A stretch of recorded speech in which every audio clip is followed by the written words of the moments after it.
दोस्तों, स्वागत है आपका मेरी एक और नई कहानी में। हद हो गई। कल तक जो लोग शर्मो हया को लड़की का गहना और ना जाने क्या क्या कहते थे, वही आज लड़की को बेशर्मी का पाठ पढ़ा रहे हैं। क्या है इस दोगलेपन की वजह? क्यों पैदा होते ही लड़की को मार नहीं देते थे लोग?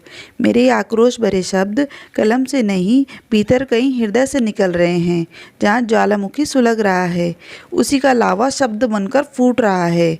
अभी हाथों की मेहंदी को छूटे महीना भर ही हुआ था कि खुशखबरी की फरमाइशें होने लगी। भाभी, हमारे घर नन्ना मुन्ना कब आएगा? अब देर नहीं, भले ही दूसरा बच्चा 5 साल बाद कर लेना। माँ जी उम्मीद भरी आवाज़ में कहती। मैं सकुचाकर पैर के अंगूठे से ज़मीन कुरेदती रह जाती। इतनी जल्दी? अभी तो साहिल को ठीक तरह से जान भी नहीं पाई हूँ मैं। वैसे भी अरेंज मैरिज में होता भी तो यही है। दो अजनबियों को माँ बाप एक ही छत के नीचे ताउम्र रहने को बांध देते हैं। एक घर एक ही छत शेयर करने तक तो ठीक है, फिर तुरंत एक ही बिस्तर शेयर करना और फिर तुरंत ही बच्चा। मेरी कड़वाहट का एहसास घर भर में सिर्फ साहिल को है। सगाई और शादी के बीच मात्र 15 दिनों का अंतराल, उसमें सिर्फ 2 बार फ़ोन पर हुई औपचारिक बातचीत क्या किसी को इतना करीब ला सकते हैं? इतना करीब जहाँ से सृजन की कल्पना की जा सके। यूँ भी मैं विवाह पूर्व इसी रिश्ते से भयभीत रहती थी, क्योंकि बेहद संकोची स्वभाव किसी के इस तरह अतरंग होने की कल्पना भर से ही सियर उठता था। किंतु मेरी किस्मत अच्छी निकली। विवाह की पहली रात ही अपनी समझदारी का परिचय देते हुए कहा था साहिल ने, मैं तुम्हारे डर से वाकिफ़ हूँ। पहले तुमसे दोस्ती करना चाहता हूँ, क्योंकि मैं जानता हूँ तुम बचपन से ही लड़कों से दूर रही हो, इसलिए सामाजिक मान्यताओं पर मत जाना। मेरी ओर से तुम पर कभी कोई प्रतिबंध नहीं होगा।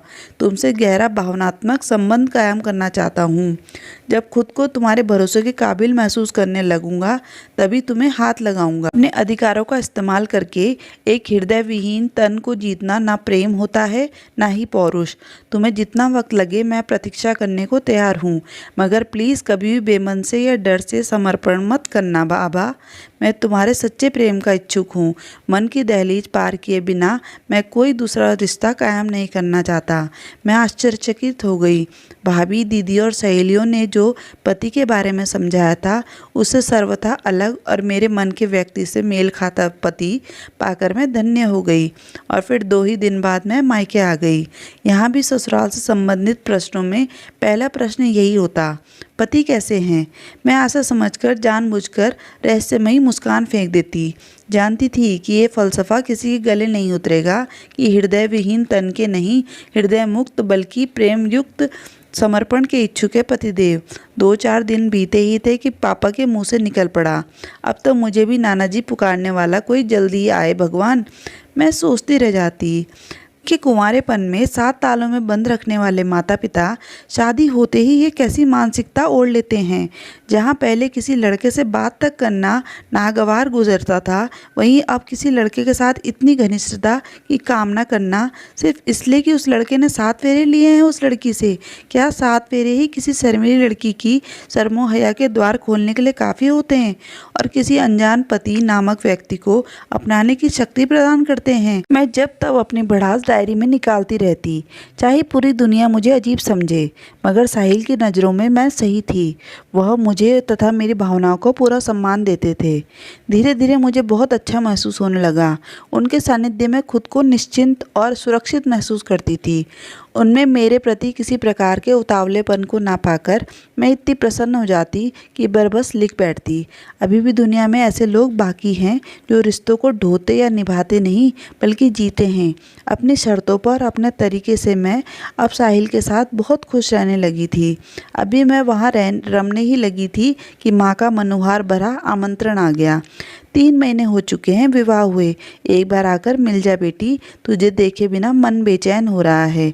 माँ के आग्रह और प्रेम ने मेरे मन में भी जाने की इच्छा पैदा कर दी, मगर साहिल का उदास भरा चेहरा बार बार मेरी आंखों में घूम रहा था। उससे दूर जाने का मन नहीं हो रहा था और मेरे जाने के नाम पर उसकी उदास आंखें जैसे कह रही हूँ, कैसे गुजरेगा तुम्हें देखे बिना 1 हफ्ता।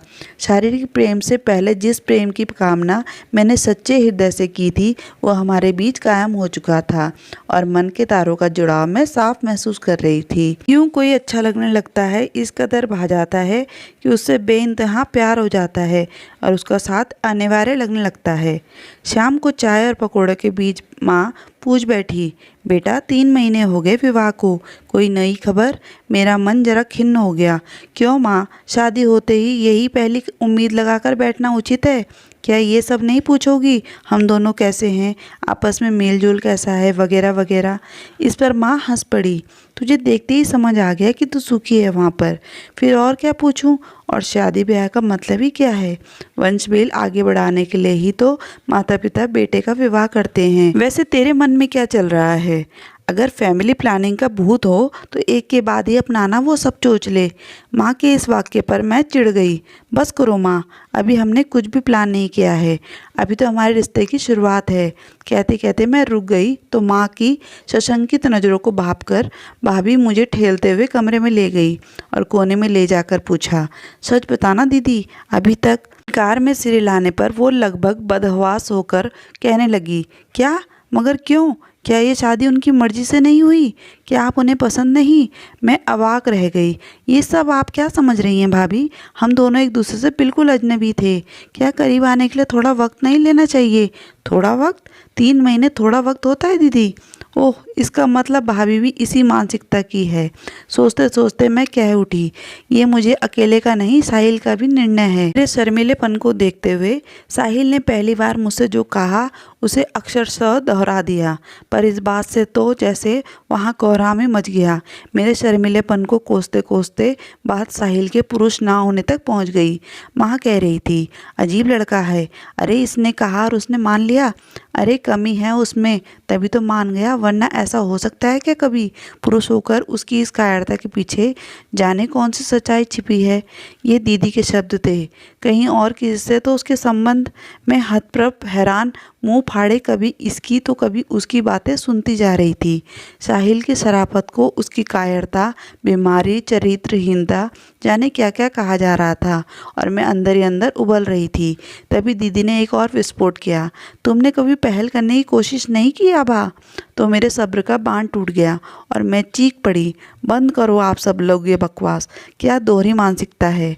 शादी से पहले जिस लड़की को सदैव लड़कों से दूर रहना सिखाया जाता है, उसी लड़की को शादी होते ही कौन से बेशर्मी के पंख लग जाते हैं कि उसे ऐसा करना चाहिए। मैं बुरी तरह थक गई थी। इस बहस को मैंने 2 वाक्यों में समाप्त किया, ये हमारा नितांत निजी मामला है और इसमें बोलने का हक मैं किसी को नहीं देती। मेरे तीखे तेवर और शब्दों को सुनकर सभी चुप हो गए। मेरे जीवन की सबसे कड़वी याद है, जिसे मैं जहन से जितना निकालना चाहती हूँ उतने ही ये मेरे मस्तिष्क में चिपक सी जाती है। आज विवाह के 25 साल बाद डायरी में मैंने इस बात का जिक्र किया है, क्योंकि आज यही सवाल मेरी बेटी मुझसे कर रही है। मम्मा, नीलेश और मैं एक दूसरे से बिल्कुल अनजान हैं, मगर मैं जानती हूँ कि आपने उसे मेरे लिए चुना है तो ज़रूर कुछ सोचकर ही चुना होगा। मुझे आपके निर्णय पर कोई एतराज़ नहीं, मगर मुझे शादी से थोड़ा डर लगता है। कहते कहते उसकी पलकें झुक गई। मैं समझ गई कि मेरी बेटी भी वहाँ पर खड़ी है जहाँ 25 साल पहले मैं खड़ी थी। पढ़ाई लिखाई में अव्वल रहने वाली मेरी बेटी प्यार मोहब्बत और लड़कों से सदा दूरी रखने वाली मेरी ही तरह संकोची है, लेकिन नीलेश भी कम समझदार नहीं। उसकी समझदारी की वजह से ही मैंने और साहिल ने उसे अपनी बेटी के लिए पसंद किया है। उसके डर को भांप कर ही मैंने ये डायरी जानबूझकर उसके कमरे में छोड़ी है, जो उसके डर से बाहर निकलने में उसकी मदद कर सके। और एक बार साहिल को भी खुलकर नीलेश से बात करनी होगी। बाकी कोई और कुछ भी कहे, मेरी बेटी को भी सच्चे प्यार का सुख मिले, थोथी और खोखली मान्यताओं का बोझ नहीं। ये सब सोचते मैं उसके कमरे से बाहर निकल आई। दोस्तों, आज की कहानी के बारे में आपके क्या विचार हैं, हमें कमेंट में ज़रूर बताइएगा। कहानी पूरी सुनने के लिए धन्यवाद।